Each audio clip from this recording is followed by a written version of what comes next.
네, 두 번째 시간으로 들어갑니다. 혈과 육에 있는 옛사람의 아집인 육신의 생각이 죄의 담이 되어 하나님과 나 사이를 가로막고 있으므로 영적 할례를 통해서 육신의 생각이 제거되어야만 참 빛의 세계인 참 하늘의 소리가 들리고 영원 세계를 볼 수 있으며 영생의 새 세계에 들어갈 수가 있습니다. 이 말은 긴 설명이 필요 없죠. 율법적인 할례를 행할 때 남자는 난지 8일 만에 사내아이를 낳으면 성전에 데리고 가서 제사장한테 안수를 받고 할례를 행한 다음에 이름을 지어주죠. 사내아이 경우는. 여자는 할례가 없고 그런 할례가 없고 처녀가 되어져서 남편을 만나면 첫날 밤에 할례를 남편이 행해주죠. 그래가지고 이제 피남편이다 그래요. 그거는 피남편이라고 우리 출애굽기에 있게 되는데 나에게서 피를, 내 몸에서 피를 흘려준 남편이라는 뜻이에요. 피 흘림이 없으면 죄사함이 없는 거기 때문에 남자든 여자든 다 할례를 받아야 되는 거예요. 그런데 어떻게 할례를 받는지를 이제 잘 이해를 하셔야 돼요. 이것은 영적 할례를 받을 것에 대한 예표였다. 요한이라는 이름은 요하난, 구약성경에 히브리어로는 요하난, 예호하난이라고 하는 그 히브리어의 아람어 음력 번역입니다. 요한이라고 히브리어를 아람어로 음력한 거예요. 그런 발음이 요한이 된 거예요. 자, 당시 이스라엘 사회에서는 흔한 이름이었고, 이 요한복음을 쓴 사도 요한도 요한이죠. 요한이라는 이름은 흔했어요. 또 베드로의 아버지 이름도 요한이죠. 요한의 아들 시몬아, 베드로의 아버지도 요한이죠. 이게 당시에는 요한이라는 이름이 굉장히 흔했었다. 그 이름이 왜 이렇게 흔했느냐? 이건 하나님께서 사랑하시는 자다라는 의미가 있기 때문에 그래요. 셈족은 그 이름에 굉장한 의미를 부여를 하죠. 자, 지금 요한복음으로 예수님을 소개하는 제자인 사도 요한이 아닌 그 당세의 제사장이었던 사가랴와 엘리사벳이 노년에 얻은 아들 침례자 요한이다. 지금 오늘 우리가 읽은 말씀에서는 소개하는 언약의 사자 앞에 길 닦으러 보냄을 받을 자는 이 침례 요한을 말하는 것이다. 거예요. 자, 요한복음 1장 이제 7절로 갑니다. 그가 증언하러 왔으니 곧 빛에 대하여 증언하고 모든 사람이 자기로 말미암아 믿게 하려 함이라. 그랬어요. 요한을 믿는 거예요? 빛을 믿는 거예요? 실제는 빛을 믿는 것인데 빛에 대하여 증언하는 사람이 와서 증언을 해야 빛을 자신의 생명으로 받아들일 수가 있는 것이다 그 말이에요. 그런데 오늘날은 많은 적그 시도들이 예나 지금이나 매 세대들 있는 일이지만 내가 그러다라는 자들이 너무 많죠. 그런데 그 사람들이 예루살렘 제사장들보다도 말씀을 깨달은 것이 조금 낫죠. 그러다 보니까는 기독교에서 떠났는데 알고 보니까 가라지 주수꾼들한테 딱 가서 잡혀가지고서 자칭 자기가 메시아, 자칭 재림주 이런 이상한 사람들한테 딱 붙잡혀 있는 경우가 너무 많죠. 사람들은 그 가라지의 단을 얼마나 단단하게 묶는지 빠져나오지를 못해. 거기 한번 묶이면 보면 또 그것도 참 그 사람들도 그 재주가 참 세상 말로 이거 용언 재주를 가지고 있어. 그런데 그게 사탄이다. 그런 미혹의 영을 보내는 것이죠. 매 세대마다. 이걸 잘 구분해야 돼. 자, 말씀의 본질인 빛, 하나님의 지혜와 지식.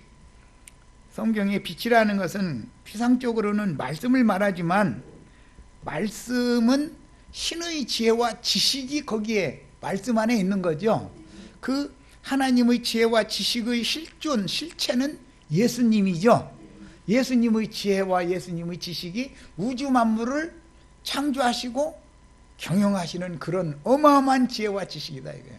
이게 상징적으로 다윗이나 솔로몬이 그런 지혜를 얻었다는 거잖아요. 이건 표상이죠.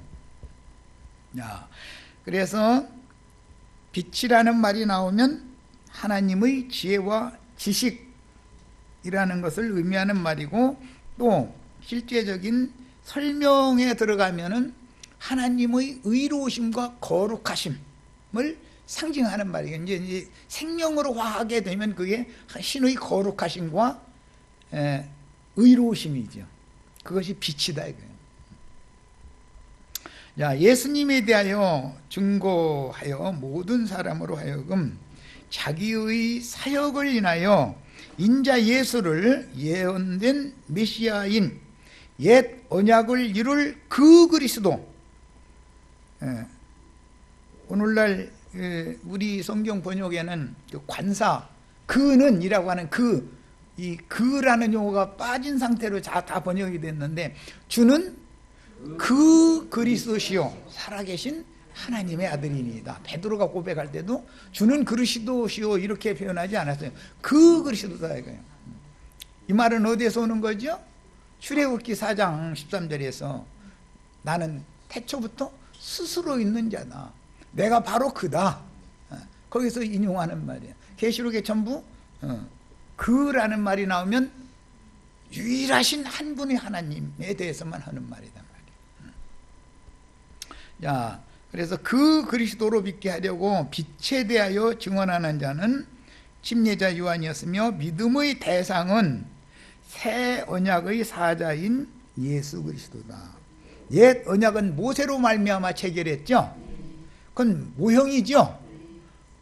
새 언약은 예수님이 체결하는 거죠. 옛 것은 지나가는 것이고 새 것은 영원히 있을 완전한 것이다. 항상 둘째 것이 완전한 거예요. 자, 고린도전서 3장 5절 인용을 했는데 같이 읽어봅니다. 그런즉 아볼로는 무엇이며 바울은 무엇이냐? 그들은 주께서 각각 주신 대로 너희로 하여금 믿게 한 사역자들이니라. 그런데 오늘날은 바울 사도보다도 더 훌륭한 사람들이 너무 많죠. 믿게 한 사역자인데 참 빛을 믿게, 예수를 믿게 만들어야 되는데 자기를 믿게 만들잖아요. 그러면 사람들이 그렇게 많이 몰려다녀. 그것도 참 신기한 일이야. 또 보면 하나님께 보내심을 받은 종들은 빛이신 예수 그리스도를 메시아로 믿게 한 사역자들이지, 그 그리스도 혹은 그 선지자인 메시아는 아닌 것이다. 많은 왕들이 있어도 왕 중에 왕은 예수죠. 많은 선지자가 있어도 그 선지자는 예수님이죠. 많은 제사장들이 있어도 영원한 대제사장은 예수님이죠. 그래서 그라는 관사를 붙이는 거예요. 제사장들이 많아. 그래도 대제사장은 예수님 한 분밖에 없는 거예요. 이 상징이다. 왕들은 많아요. 우리가 다 왕 같은 제사장들이다 그랬죠. 왕들 많을 수 있어요. 제사장들이 많을 수 있어. 그렇지만 왕 중에 왕은 한 분 예수님만을 말하는 거예요. 그렇기 때문에 관사, 아무도 바꿀 수 없어요. 그것은 그라는 소리를 그래서 앞에다 딱 붙여놓는 거예요. 선지자 앞에도 요한보고도 이제 예루살렘에서 보냄받은 사람들이 네가 그리스도냐라고 물었다고 그랬는데 그 그리스도냐라고 물은 거예요. 그러니까 나는 아니다. 그러면 네가 그 선지자냐 또 묻죠. 그건 나는 아니다 그런단 말이야. 분명히 요한이 선지자는 선지자잖아요. 그런데 하나님 말씀이 빈들에 있을 때 요한에게 임했다는 거예요. 예루살렘 그 유명한 랍비들에게 임한 게 아니고, 그때 당시 예루살렘에는 어마어마한 랍비들이, 이게 율법 선생들이, 지식이 어마어마한 사람들이 수도 없이 많았어요. 그런데 그들에게 하나님 말씀이 임한 게 아니고 빈들에 있는 요한에게 하나님 말씀이 임했다는 거예요. 그러면 말씀이 임한 사람, 말씀을 받으면 하나님의 사람 선지자죠. 그런데 나는 그 선지자가 아니다 이거예요. 말씀을 선지자들에게 맡겨서 보내시는 그 선지자여야 되는데 그 선지자는 예수님 한 분밖에 없기 때문에 표현을 이렇게 하는 거예요. 자, 그 누구라도 혈통과 육정과 사람의 뜻으로 난 자로서 자칭 나는 그로다라고 주장하는 자들은 이만희, 장길자, 뭐 박명호, 뭐 JMS, 뭐 조용기, 뭐 등등 뭐 응? 사랑의 교회 또 뭐 누구? 뭐 해가며 하여튼 예. 세상 없는 소리를 누가 해도 그들은 다 육신의 아버지 씨로 어머니가 죄악 중에 잉태돼 가지고 세상에 태어났죠. 그래가면서 지가 메시아라고 하면 말이 맞아요, 안 맞아요? 그래서 언약의 사자는 경수가 끊어진 여자가 나야 되는 것이지, 태가 살아있는 여자가, 옛사람의 태가 살아있는 여자가 나면은 그리스도가 될 수 없는 거죠. 그 그리스도가 될 수 없는 거죠. 이런 이치를 알아야 된다. 그러니까 누가 와서 그런 소리 하면은 당신 처녀가 잉태해서 났어? 이걸 먼저 물어보면 되는 거죠. 그러죠? 메시아는 어떻게 와야 된다? 처녀가 잉태하여 아들을 낳으리니 임마누엘이라 하리라. 당연히. 그러니까 메시아는 한 분이다. 여러 사람이 있을 수 있다? 한 분, 예수님 한 분밖에 없는 거예요. 그래서 이런 간단한 이치도 가르치는 사람이 없어. 그러다 보니까 사람을 무슨 메시아이나 되는 것처럼, 그게 그 선지자나 되는 것처럼, 그 사람들 말 들어보면은 지금까지 14만 4천에 들어간 사람 하나도 없어. 베드로도 못 들어갔고 요한도 못 들어갔어. 왜냐하면 이만희가 예를 들어서 증거하기 시작한 다음에 지 앞으로 14만 4천 모여야 된다니까. 그러면 바울도 14만 4천에 못 들어가는 거야. 베드로도 못 들어가는 거고. 이만희 만나지도 않았는데 뭐 어떻게 할 거야 이걸. 이거 어떻게 할 건데? 응? 이런 것 보고 뭐라고 한다? 적그시도라고 한다. 가라지 추수꾼들이다. 거기에 사는 사람들이 성경 많이 아는 것 같으죠. 네. 누룩을 섞는 사람들은 많이 섞을 필요가 있어요? 밀가루가 많아요? 누룩이 많아요? 누룩은 몇 방울만 떨어뜨리면 되는 것이지 다 밀가루고. 그렇기 때문에 감쪽같이 섞는 거예요. 거기에 조금씩 너무 사람들이 잘 이해하기 어려운 그 구절, 그런 것을 그 사람들은 아주 기가 막히게 양념치고 이렇게 해가지고서 사람 깜빡 속게 만드는 기술이 있거든. 그래가지고 말을 이리 돌리고 저리 돌리고 이리 돌리고 저리 돌리고 뱅뱅 돌려가지고 결과적으로는 내가 그러다 라고 말을 그렇게 하느냐면 또 그렇게 안 해. 또 그 사람들은 또 알아서 그가 그러하고 이렇게 그분이더만 나 그거를 몰랐었네 이렇게 여기 만들어버려. 그게 말쟁이들이라는 거예요. 말쟁이들. 신약성경은 말쟁이들 얘기 나오죠. 말로 사람을 요리한 기술이 있다 그래요. 이게 다 적그리스도들이고 가라지 추수꾼들인 거다. 그래서 그렇게 자기가 그 선지자인 채 그런 말을 하면은 당신 엄마가 처녀로 당신 낳았어? 이렇게 물어보면 되는 거예요. 얘기는 간단해. 옳은 얘기, 긴 얘기를 필요도 없이. 우리 아버지 있는데 그러면 당신 아니잖아. 당신이 언약의 씨는 아니잖아. 그 말 같지 않은 소리 하지도 마. 이렇게 하면 되거든. 그런데 진리를 모르니까 그런 것을 가르친 적도 없고 가르침 받은 적이 없으니까 그냥 막 넘어가 버리는 거예요. 왜? 다른 데 가서 목사님들한테 듣지도 못하던 얘기를 막 이 사람이 막 해주는 게 있으니까 귀가 막 그냥 열리는 거예요. 그쪽으로만. 자, 사라가 낳은 아들을 씨로 주시겠다는 언약을 이루기 위해서 처녀가 잉태하여 아들을 낳아야만 언약의 사자가 되는 거죠. 예. 그래서 여럿을 가르쳐 아들 들이라, 즉 씨 들이라고 하지 않고 오직 한 사람 이상만을 가르쳐서 너에게 씨를 주겠다 그랬다는 거죠. 아들을 주겠다라는 말은 씨를 준다는 말인데 무슨 씨? 하늘의 별과 같은 수많은 자손들, 바닷가의 모래와 같은 수많은 자손들의 원근원 한 씨만을 딱 준다 이거예요. 그 한 씨가 누구다? 언약의 사자 예수 그리스도다 이 말이에요. 이것을 안 믿으면 전부 적 그리스도 이단들이다. 그게 이단인 거예요. 다른 게 아니고.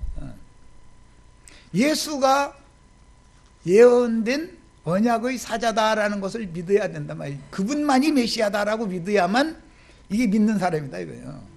기본이야 이거는 아주 신앙에서. 구약 성경의 예언들을 성취하려고 메시아의 초림 때 예수 그리스도를 믿게 하기 위해서 시공을 초월하여 전 인류사의 유일한 메시아는 언약의 사자 예언을 이루기 위하여 처녀가 잉태하여 난 예수이며, 하나님은 죽은 자를 살릴 수 있죠. 어떻게 살렸어요? 사라의 태가 죽은 경수가 끊어지면 마른 막대기죠. 죽은 여자죠. 죽은 사람을 살려가지고 아들 낳게 만들 수 있다 이거예요. 하나님은 죽은 자도 살릴 수 있어요. 그게 부활인 거예요. 부활이라는 게. 그것이 능력이죠. 그 다음에 없는 것도 있는 것 같이 있으라 하면 생겨나는 거예요. 그죠? 그분을 믿어야 되는 것이지 어떤 인간이 와서 그럴싸한 얘기한다 해가지고 그를 그렇게 추종하고 여기저기 이거 기웃거리고 다니고 이래서야 되겠냔 말이야. 이게 진리 지식이 얼마나 없으면 그런 짓을 하냔 말이야. 자, 처녀가 잉태하여 아들을 낳은 그 예수, 처녀는 세상 잡령들로 귀신의 영들로 더럽혀진 신앙 양심이 깨끗이 씻음을 받아서 고침을 받으면 땅을 고친다 그랬지만 사실은 늙은 태, 생명을 잉태하면 안 되는 부정한 태를 정결하게 고쳐놓으면 처녀로 바꿔놓는 거죠. 그런 거단 말이에요. 그래서 회개했다라는 말은 용서를 받아서 하나님이 너는 의인이다 라고 용납이 되어지면 그는 거룩한 태를 가진 정결한 처녀가 되는 거다 이거야. 그래서 교회는 처녀라고 그러죠. 교회는 경수 끊어진 여자라고 하지 않아요. 처녀라고 해요. 남자들이 우리 예배당에는 막 남자 집사님들이 막 훌륭한 분들이 얼마나 많은데 그것은 교회라는 것은 처녀예요. 예수님만이 남편인 거예요. 이런 기본 이치를 알아야 된다. 왜 성경에 땅을 저주받은 땅을 고쳐서 축복의 땅으로 땅을 고치는 얘기를 계속하는가? 어떻게 경수가 끊어진 여자를 처녀로 바꿔놓는가? 그래가지고 아들을 낳게 하는가? 이런 것이 비밀이다 이거예요. 이게 그게 뭐예요? 언약의 씨 예언, 아브라함, 이삭, 야곱, 이스라엘 12지파에게 대대로 약속이 뭐예요? 하늘의 별과 같이 바닷가의 모래와 같이 많은 아브라함 자손을 줘서 하나님 나라를 실현하겠다라는 것이 약속이죠. 하나님의. 그걸 이루는 분은 누구냐? 한 분 예수 그리스도다 이거야. 이것을 깨달아야 되는 거야. 자, 그의 사명은 자신의 뒤에 오시는 언약의 사자인 참 이스라엘의 구원자를, 육적 이스라엘을 구원한다는 말이 아니었죠. 예수님이 자기 땅 자기 백성에게 오셨지만 육적 이스라엘은 예수님을 배척을 했기 때문에 이방인의 때로 시대가 바꿔지잖아요. 그러니까 참 이스라엘을 구원하는 것을 말한 거예요. 성경에. 유대인이라는 것도 이면적 유대인도 있지만 표면적인 유대인은 참 유대인이 아니죠. 영적 유대인이야 되는 것이지. 이 성경이 말하고자 하는 의도를 잘 아셔야 돼. 참 이스라엘 또는 이면적 유대인이 되려면 회개하고 돌이켜서 구속받은 다음에 위로부터 하나님의 진리의 말씀씨로 거듭나야 돼. 위로부터 다시 나야 된다 이 말이야. 그 사람이 참 유대인이 되는 거다. 그 말이야. 자, 그래서 그의 사명은 자신의 뒤에 오시는 언약의 사자인 참 이스라엘의 구원자를 고대하던 사람들에게 예수가 언약의 사자임을 믿게 하려고, 예수님이 언약의 사자라는 걸 믿게 하려고 요한이 보냄받았다겠죠. 바울도 아까 고린도전서 아까 읽었죠. 아볼로나 바울이 예수가 그 언약의 사자라는 걸 우리는 그분을 믿게 하려고 하는 사역자들이지 우리가 그분은 아니다 그러잖아요. 자, 그런데 어떤 사람을 추종하는 것은 맹신자라고 그러죠. 맹신자. 그냥 우맹들이다 이거예요. 눈먼 사람 보고 맹이라고 그러잖아요. 소맹, 맹인이라고 그러잖아요. 소경이다 이거. 맹신자다 이거예요. 그냥 무턱대고 믿는 사람이죠. 자신이 그런데 그런 사람 치고 성경 제일 많이 하는 채하고 다른 사람 말할 기회 줘야 안 줘요? 말 딱 끊고 들어가지고 지 말만 계속 하려고 그러면 그 말 끝날 때까지 이러고 앉았으면 참 지루하죠. 그래도 그거 들어줘야 돼. 예수님이 참 인내가 많아. 그게 혼인집에서 먼저 나온 포도주 떨어질 때까지 예수님이 잠잠. 얼마나 지루, 하품도 꽤나 하셨을 것 같아. 이제나 끝낼려나 저제나 끝낼려나 해도 거미 똥구멍에서 거미 줄 나오듯이 계속 나오는데 뭐 이거 다 듣고 있어야지 어쩌겠어. 그러니까 예수님이 아직 내 때가 안 됐다고. 그 무슨 말이요? 그 먼저 나오던 포도주가 끝이 아직 안 났으니까 그거 있는 한은 예수님이 참포도주를 새 포도주를 줄 때가 아니라는 거잖아.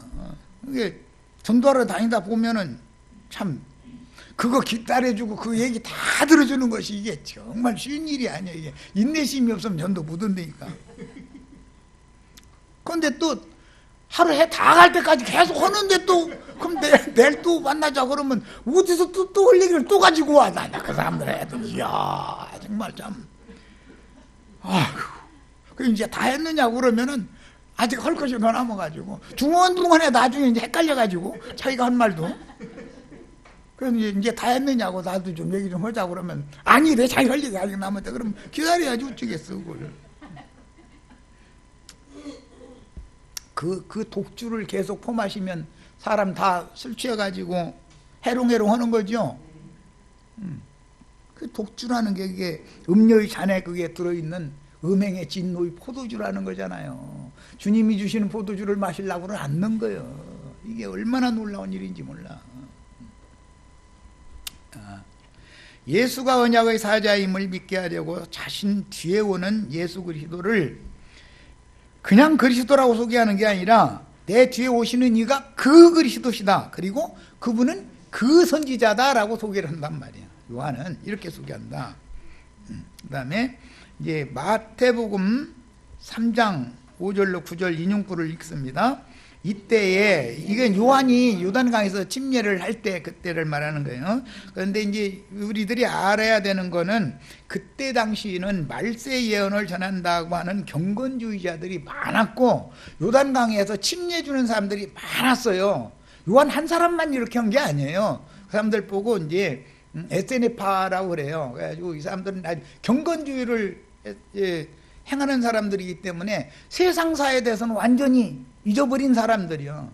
그러고 그냥 날마다 금식하고 막 기도만 막 힘쓰고 주님의 날이 지금 말세가 왔다 이것을 전하는 사람들이 많았었어요.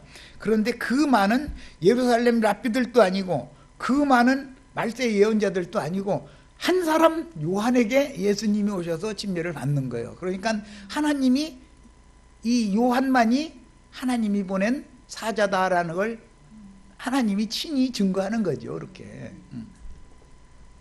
오늘날도 마찬가지죠. 말세 예언 전하는 사람들이 기독교계 기존 기독교계의 율법 선생들 말고 거기서 나와가지고 말세 예언 전한다는 사람들이 한두 명이 아니잖아요. 그래도 주님께서 친히 인정해주는 사람이래야지 내가 그다라고 백날 해도 자기가 자기를 소개한다고 무슨 소용이 있어요. 하나님이 인정을 해줘야 되는 일이지. 자, 이제 이런 배경을 알고 이 말씀 읽어나가는 거예요. 마태복음 3장 5절로 9절. 이때 예루살렘과 온 유대와 요단강 사방에서 다 그에게 나와 자기들의 죄를 자복하고 요단강에서 그에게 세례를 받더니 요한이 많은 바리새인들과 사두개인들이 세례 베푸는 데로 오는 것을 보고 이르되, 이 중에는 요한의 아버지가 보낸 사람들도 섞여 있죠. 당연히 요한의 아버지가 사두개인이니까 제사장물이잖아요. 그런데 그 사람들 보고 아버지가 보낸 사람들이란 걸 몰라서 요한이 지금 이러겠어요? 다 알죠? 뭐라고 말했다고요? 독사의 자식들아, 누가 너희를 가르쳐 임박한 진노를 피하라 하더냐. 여기 세례를 풀고 세례를 받는다라는 말은 사실은 가르치는 거를 말한단 말이에요. 물속에다가 이렇게 그때 당시 형식적으로 종교 의례로 요단강 강물 속으로 사람을 이렇게 머리를 집어 눌러가지고 이제 막 그 물속에 들어가면 사람이 막 참는 게 한계가 있잖아요. 그런데 오늘날 목사들이 하는 것처럼 이렇게 금방 꺼내는 게 아니에요. 물속에서 막 버름쩍 다 죽으려고 그러고 막 그냥 막 물켜가지고 막 다 죽게 생긴 사람 그때서 딱 꺼내놓는 거예요. 숨이 이렇게 그렇게 하는 거예요. 침례식이라는 건. 그것은 하나의 종교 의례였다 이거예요. 그것은 구약시대에 성막에 제물을 끌고 오면 성막에는 물 깃는 여자들이 있어서 많은 물 항아리들이 놓여 있어요. 그 물을 가지고 제물을 일단 전신을 목욕을 시키는 거예요. 그냥 막 똥 잔뜩 먹고 그런 제물 갖다가 이게 잡아서 제사하고 그런 일은 절대 없어요. 일단은 제물을 깨끗이 씻는 거예요. 제물 놓은 살아있는 제물을. 그 다음에 뿔 사이에다가 죄인의 오른손을 얹어놓고 또 왼손 그 위에 얹으라고 그러고 제사장이 그 위에 손을 포개놓고 기도를 하는 거예요.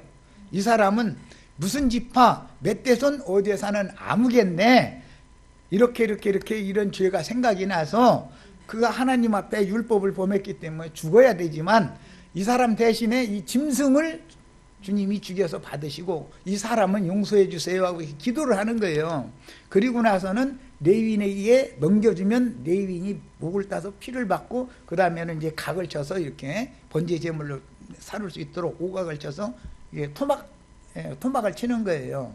자, 그러니까 하나님은 죄인을, 육체가 된 죄인을, 죄가 거하는 육체를 토막살인 내서라도 죽여야 될 만큼 징글징글은 왼수로 여긴다 그 말이죠. 그냥 우리 옛사람은 하나님 앞에 토막살인 당해야죠. 그냥 좋게 죽을 거 생각하시면 안 돼요. 옛사람은 아주 막 하나님이 오실 때 왼수요, 이거는 아주 왼수 덩어리요. 그래서 맥만 따는 게 아니고 목을 자르고 사지를 갈라버리는 거예요. 토막살인을 완전히 해버리는 거예요. 다시는 사람을 쫓게 만드는 거죠. 다시는 이렇게 해서 제단에다 올려놓고 태우는 거예요. 그게 구약의 제사법이었어요. 여기서 제물을 먼저 목욕시키는 일이 첫 단계이기 때문에 이게 뭐냐, 사람을, 짐승을 하는 게 아니라 회개한 죄인 사람을 갖다가 물속에다가 이렇게 넣어서, 그러니까 침례의 의미도 있지만 세례의 의미도 있다. 내가 전에 그런 얘기를 한 거예요. 씻는 의미도 있다 이거예요. 깨끗하게 정결케 하는 의미도 있는 거예요. 숨을 끊어놓는 거 일단은 죽여야 되는 거니까 그런 것을 실현을 하는데, 요한이 실현 이렇게 하는 것이 사람을 갖다가 제물로 하나님께 드리는 것이 율법에 정한 정말 제사를 잘하는 제사장이다 이거예요. 요한 아버지까지는 그런 이치를 몰라서 그냥 짐승을 늘 잡아서 습관적으로 드린 거예요. 그런데 하나님은 짐승을 제사로 받는 게 아니라 죄인된 사람을 제사로 받는다라는 것을 요한이 와서 딱 제사법을 바꾸는 거예요. 요한은 선지자였기 때문에 이사야 선지자부터, 모세는 율법에 소, 양, 염소, 비둘기 잡아서 제사하라고 해놨죠. 그런데 선지자들은 소 잡고 양 잡고 기름 태우고 그러는 거 이제 그만해라, 하지 말아라 그러죠. 이사야 선지자부터는 안식일 절기 지키는 것도 그만해라 그러죠. 그런데 오늘날까지 계속 해야 된다는 사람들이 또 그거 그만하라고 하면 그만해야 되는데, 하든 전례가 있잖아요. 전례가, 전통이 있잖아요 이거요. 아니 전통이 중요해. 하나님 말씀이 하지 말라고 했느냐가 중요하지. 이제는 그런 막 천천만만의 제물이 흘린 그 기름 태우는 거, 기름 냄새 맡기도 싫으니까 이제 그만 좀 가지고 와라. 이제 선지자 이사야 선지자부터 예레미야, 에스겔, 다니엘 계속 그 얘기였죠. 반복해서 호세아 특히 더 강력하게 말라기 선지자도 이 온전한 11조를 바치라고 말이에요. 제사장들 세워놨다니 말이에요. 이놈들 말이에요. 전부 눈먼 거, 저는 거, 병신들, 병 걸린 거 전부 이런 것들만 갖다 내 앞에다 갖다 바치고 말이야. 응? 온전한 11조를 좀 바쳐봐라 말이야. 그러니까 온전한 11조 바치라 목사님들 그걸 돈 갖다 바쳐라 이러고 아니 사람을 하나님 말씀을 바르게 전해서 사람의 신앙 양심부터 청결케 되어주고 마음이 건전한 사람이 되기 위해서 사람을 온전한 사람으로 만들어서 나한테 바쳐야 돼가 그 사람을 받아주지 않겠냐 이 얘기를 한 것이 하나님 말씀인데 돈 갖다 바치래 이제 세상 돈으로 갖다 바치라는 거야. 다 뭐든지 돈으로 보여 이제. 그래서 사람 전도하면 그 사람 얼굴 이렇게 보고 저 사람은 좀 부티가 나나 이런 관상만 보고 앉았어.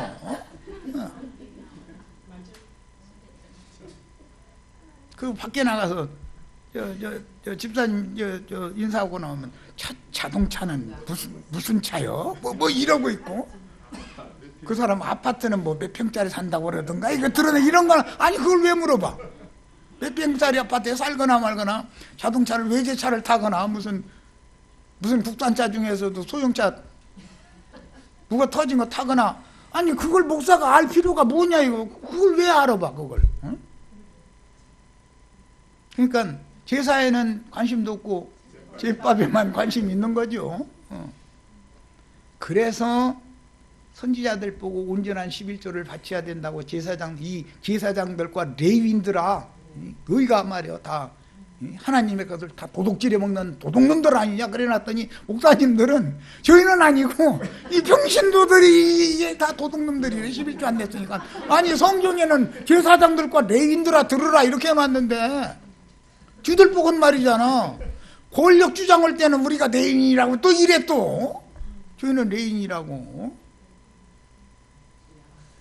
얼마나 하나님의 말씀을 간교하고 교활한 방법으로 왜곡시키고 거짓 부령을 살짝 섞어가지고서 사람들을 깜짝같이 속여서 자기 종을 삼는지를 알아야 된다 이거예요.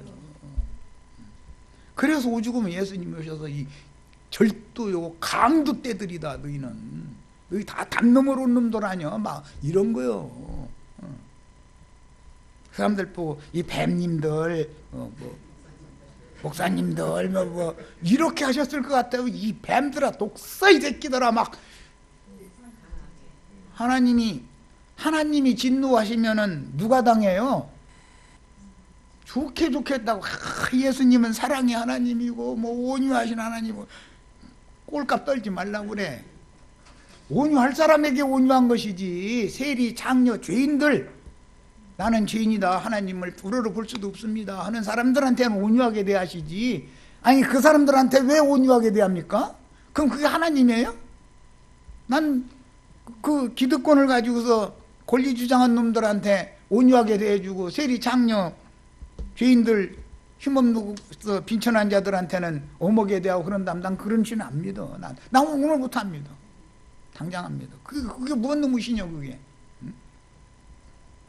내가 이렇게 말하면 뭔 놈의 말씀을 이렇게 심하게 전하시느냐고. 심한 것도 하나도 아니야. 난 그 목사님들을 그냥 뭐라고 불러드릴까요? 이게 물어봐서 난 목사라고 그 목사님이라고 이렇게 불러줘 난. 그 이제 나갈 때 내가 목사님 하면 넌 지옥 자식이야 그 말이요. 그런 줄이는 알고 들으셔. 또 한마디 슬쩍 해주지 여기는. 형제님이라고 부를까요? 목사님이라고 부를까요? 딱 물어봐 나는. 내 입에서 목사님 소리 나오면 너는 지옥 자식이야 그 말을 하는 건데 뭐 알고 들어야지 도대체. 그러므로 회개에 합당한 열매를 맺고 회개에 합당한 열매를 맺으라는 말은 그런 짓거리 그만해 먹어라 그 말이죠. 회개에 합당한 열매를 맺으라면 아니 입으로만 회개한다 하지 말고 너 그 버려진 길 놔라 그 말이잖아. 지금까지 예루살렘에서 백성들 등쳐먹고 이게 권리 주장하고 하던 그런 짓 하지 말아라 그 말이잖아. 오늘 이후로는 그래야 그 회개에 합당한 열매를 맺는 거 아니야. 입으로야 누가 입으로 믿는 예수 못 믿는 사람 어디가 있어. 다 하지. 믿었으면 믿음 행위가 나와야 되는 것이지, 당연히. 속으로 아브라함이 우리 조상이라고 생각하지 말아라. 그러고 이제 아주 중요한 말씀을 선포를 했어요. 내가 너희에게 이르노니 하나님이 능히 이 돌들로도 아브라함의 자손이 되게 하시리라. 아브라함의 자손은 하늘의 별과 같은 자손이 돼야죠. 바닷가의 모래와 같은 자손 되면 안 되죠. 그런데 유대교인들은 바닷가의 모래와 같은 자손들이에요. 그게 참 그리스도인들은, 참 이스라엘 이면적 유대인들은 회개한 사람들이죠. 예루살렘과 유대와 요단강 사방에서 요한에게 나와서 자기들의 죄를 자복하고 요단강에서 그에게 세례를 받은 사람들은 돌들이잖아요. 이 돌들이잖아요. 돌들이라는 말은 심령을 말하는 거다 이거예요. 회개한 심령이다 이거예요. 율법을 돌판에다가 새겨줬죠. 그것은 하나님의 성령께서 회개한 구원받은 사람들의 심령에다가 새 말씀을 새겨줄 것을 상징하는 거죠. 구약의 율법 말씀 새겨준 거는 비유잖아요. 그건 그 돌이라는 것은 사람의 신비를 말하는 거다 이거예요. 그래서 이 돌들로라는 것은 너희는 이 사람들 육체로 보지 말아라 이거예요. 사람을 너희는 외모로 판단하지 말아라 그 말이요. 요한은 높은 것은 낮추고 낮은 것은 돋우는 일을 해야 했기 때문에 그 말이단 말이에요 지금. 이 돌들이라는 건 회개하고 하나님의 받으심이 된 심령들이다 그 말이에요. 이 사람들을 아브라함 자손이 되게 한다. 너희가 아브라함 자손이라고 말도 같지 않은 소리지도 마 이런 거예요. 그런데 혈통적으로 그들이 아브라함 자손이 아닌 게 아니죠. 그런데 혈통적인 아브라함 자손을 말하는 게 아니라 지금은 심령이 어떻게 재창조가 됐느냐, 새로운 피조물이 됐느냐를 중심으로 말씀을 지금 증거하는 중이에요. 자, 그런데 이 돌들로라는 건 누구라고요? 예루살렘 온 유대 요단강 사방에서 요한에게 나와서 자기들의 죄를 자복하고 요단강에서 그에게 침례를 받은 사람들이에요. 그 사람들의 심령인데 마태복음 4장에 보면 마귀가 예수님을 성전 꼭대기에 올려 세워놓고 나서는 돌들 떡덩이 되게 해서 먹으라 이렇게 유혹하죠. 돌들 떡덩이 되게 한다고. 아니 여기 저 관악산 올라가서 전부 이제 돌산인데 돌 떡덩이 되게 하는 하나님이 그런 능력도 없어 다 하고 말고지. 아니 이러면 믿음이 좋아도 너무 지나치게 준 거고 그건 내가 보기에는. 회개하고 돌이켜서 하나님 앞에 용서받은 그 심령들을 밥벌이 수단으로 사용해 먹어라 라고 사탄이 미혹을 했는데 예수님은 그 미혹에 넘어가요 안 넘어가요? 나 목수 집어 떡떡떡 나 직업 있어 이놈들아 말 같지 않은 소리 하지 마 이래. 그러면은 이해가 됩니까 이게? 예배당 목사님들은 그 첫 번째 시험을 통과를 못하죠. 그 나머지 시험을 어떻게 통과해? 그거 첫 번째 딱 걸리는데. 그 사람들은 전도하는 목적이 뭐예요? 내 배 채우는 재료 삼으려는 거잖아요. 목사님들 월급 한 달만 안 줘보세요. 불평이 나오고 2달 안 주면 이럴 수 있느냐 그러고 반년 안 주면 나 그만해 그래버려. 나 안 된다고 해버려. 내 말 이해돼요? 사람들 월급 안 나오면은 안 씁니다. 월급 안 나오면 안 해요. 뭐라고 해 사람들이. 회개하고 돌이킨 영혼들을 잡아먹는 절도요 강도 떼들이다 이거예요. 예, 말라기 선지자가 말하는 눈먼 거, 저는 거, 병신들 전부 이런 것들만 하나님 받으라고 갖다 바치고 좋은 거 있으면 저희가 다 잡아먹잖아요. 저희가 다 빼먹어버리잖아요. 그러면서 하나님께 영광 돌린다고 이러고 입으로는 입으로는 뭔 무리가 있고 이런 이치를 알아야 된다. 목회는 돌들로 떡덩이 되게 해서 자기 배 채우려고 목회를 하는 것이 아니죠. 예수 그리스도를 믿게 하려고 지금 요한이 목회를 하는 거예요. 믿게 하려 합니다 그랬잖아요. 바울도 예수가 메시아라는 걸 믿게 하려고 사역하는 것이지, 바울이 돈 벌으려고 전도를 했단 말이야. 그럼 바울이 누구만 무대에서, 오늘날 어떤 목사만 무대에서 삭슬 받지 않고 가는 곳마다 자기 거 오히려 있는 거 가서 허비해 가면서 전도를 했겠어요? 바울 사도보다 더 훌륭한 목사였으면 나와봐. 누가 했는지. 예수님이나 바울 사도가 사람들 모아놓고 천국 말씀 전하고 나서는, 야 가룟 유다야, 너 저 헌금 주머니 이렇게 돌려라, 눈 감으라고 그러고 다 넣으라고 그래라, 이게 헌금 주머니 돌리고 그런 짓을 했다고 한번 생각해 보세요. 그런 일이 있을 수가 있겠는가? 응? 그런데 예수님도 않고 사도들도 아는 일을 저희는 어디서 뭐에 근거해서 그런 짓을 해가면서, 그게 너무 당연하다 그래. 너무 당연하대 그게. 그러면 이놈들이 이게 다 절도요 강도들 아니냐 이 말이야.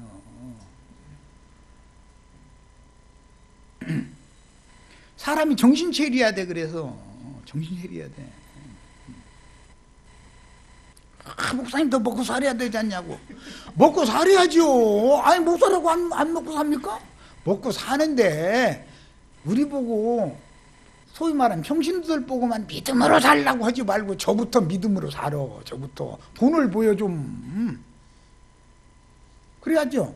아니 왜 저는 믿음으로 안 살고 성도들 주머니 바라보고 살아. 왜? 그 말이 돼요? 얼마나 간교하게 사람들을 속이는지를 내가 지금 드러내느라고 그래. 하나님의 종은 폭로시키는 거예요. 모든 불의 불법한 것들을 다 드러내야 빛과 어둠이 갈라지잖아요. 그래야. 그 당시 이스라엘의 구원자를 영접하여 구원을 얻으려면 반드시 유대교 체제에서 나와야 하며, 유대교의 종교 체제에서 떠나서 유대 광야에서 말세 예언을 전하며 요단강물로 침례를 주던 많은 경건주의자들, 에세네파라고 그래요. 이런 사람들 보고, 이 사람들은 아주 세상 등진 사람들이요. 완전히. 그러니까 사람들이 이렇게 볼 때는 그 사람 굉장히 훌륭한 사람이다. 다 그렇게 하고 따르겠죠. 그 많은 사람들이 따르는 거예요. 그런 사람들이 많았었어요. 그때 당시. 그렇지만 그 경건주의를 실행하는 자 중에 한 사람으로 요한도 그 중에 들어갔지만, 그러나 요한과 다른 사람들은 달랐다 이거예요. 똑같이 말세 예언을 전하고 있지만, 예수님이 오실 때가 말세지요. 구약 시대가 끝나는 말세다 이거예요. 지금은 또 말세지요. 무슨 말세예요? 신약 시대가 종결돼 가고 있는 말세예요. 항상 말세라는 것은 말씀이신 하나님이 오시는 때가 말세지요. 말세에 와서 악인들을 다 심판해버리고 구원할 자를 데려가는 것이 말세에 하는 일이잖아요. 말세에 내 신을 모든 육체에게 부어주겠다라고 예언된 그 말세는 예수님이 오셨을 때가 말세잖아요.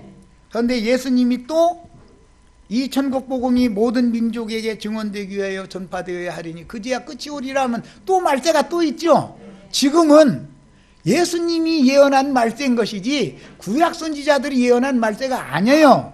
이런 것도 정확하게 알아야 돼. 기본적으로 한 시대에는 어느 때로부터 시작해서 구원을 얻을 자들이 충만한 수를 어느 때까지 딱 채워서 한 시대를 딱 종결을 하는 거예요. 일단. 그리고 나서 새 시대가 와. 그러면 그다음부터 구원할 자를 다시 매 한 세대는 오고 한 세대는 가고 반복되지만 구원할 자를 다 빼낸다 이거예요. 빼내서 구원할 자의 충만한 수가 차면 또 한 시대를 또 딱 종결을 하는 거예요. 이게 하나님의 우주 경영이다 이거예요. 이런 기본 원리를 아셔야 돼. 그래야만 기독교계가 전하는 거짓 복음에 속지 않을 수가 있기 때문에 기본적으로 이치를 하셔야 돼. 이방인의 때가 있죠. 율법과 선지자의 때라는 게 있죠. 율법과 선지자의 때는 누구 때까지?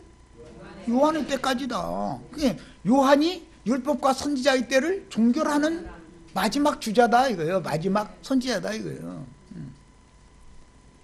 이방인의 때가 차기까지는 예루살렘이 이방인들에게 짓밟히리라고 그랬죠. 이방인의 때는 이방의 충만한 수가 구원 얻을 자의 충만한 수가 차야 되는 것이다 그요. 그러면 오늘날 어떤 사람이 와서 자기가 전하는 어떤 증거로 14만 4천이 모아지면 뭐가 된다 이렇게 말이 맞아요 안 맞아요? 지금 신약시대 2000년 동안 그러면 14만 4천에 들어간 사람 하나도 없고 지가 오기 전이니까 우리 바로 앞선 세대만 해도 14만 4천에 들어간 사람 없는 거예요. 그놈 말 들어야만 들어가는 거니까. 그게 미친놈이 하는 소리죠. 진리를 바로 알고 보면 진짜 미친놈은 놀았어. 그런데 같이 미치고 싶어가지고 그렇게 다 난리들이요.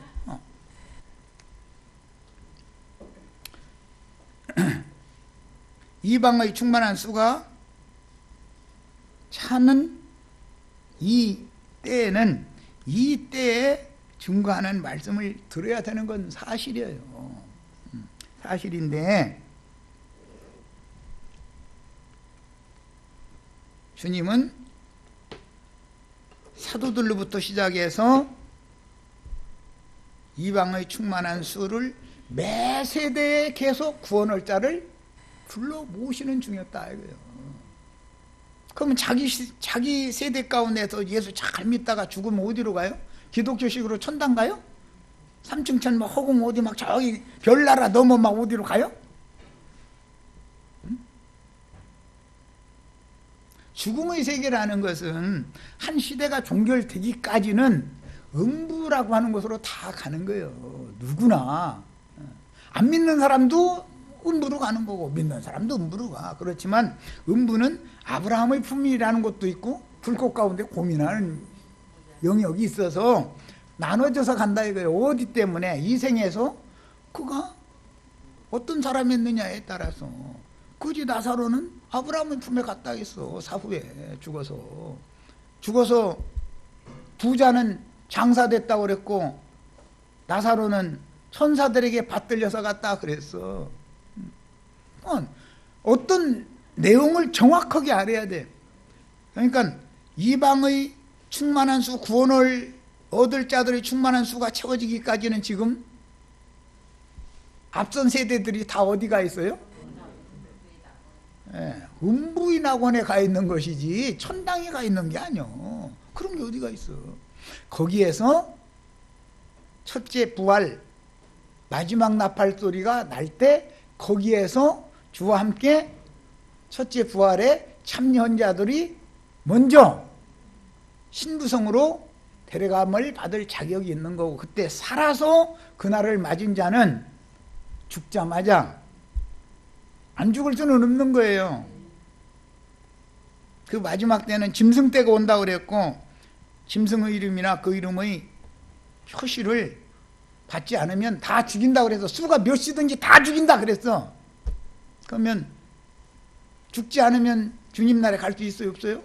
다 죽어야, 다 죽인다 했으니까 짐승표를 안 받으면 다 죽는 거예요. 자, 그 수가 채워지면 마지막으로 살아서 그날을 맞은 자들도 그 수에 채워지면 신부성으로 데리고 가서 주님이 다시 오신다 하는 말은 그분이 성도들과 함께 오신다고 돼 있지, 예수님이 뭐 허공에서 혼자 흰두루마기 막 날려가면서 오는 게 아니죠. 그 수많은 천사들과 함께 오신다고도 돼 있고 그 성도들과 함께 온다고도 돼 있어. 그런데 계시록에서는 하늘의 하나님께로부터 내려오는 거룩한 성 새 예루살렘이 내려온다 이렇게 돼 있죠. 예수님이 혼자 온다고 돼 있는 게 아니야. 이게 뭘 알아도 정확하게 알아야 돼. 자, 여기까지 해서 일단 마칩니다.